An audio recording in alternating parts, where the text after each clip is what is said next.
今天早上我6点自己醒过来，不是闹钟叫醒的。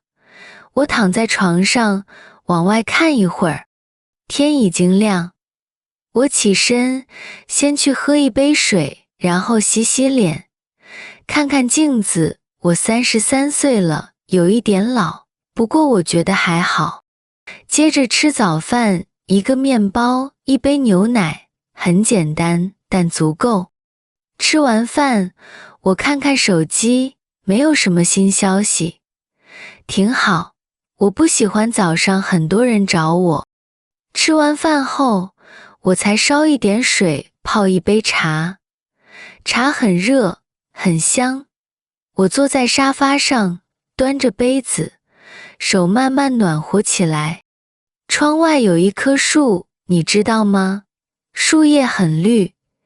今天早上树上有一只小鸟，它叫几声，声音还挺好听。我喝着茶，坐一会儿。早上我不太想马上工作，就想慢慢来。后来我穿好衣服出门，去公园走一走。公园离我家不远，走路10分钟吧。公园里有花，红色的，白色的。有人在跑步，有人在走路。我不跑，就慢慢走。走路的时候，可以想一想事情，也可以什么都不想。今天天气真的很好，不热也不冷，还有一点风。5月就是这样吧。我在公园坐一会儿，看看天，看看树，看看别人。什么都没做，但觉得很舒服。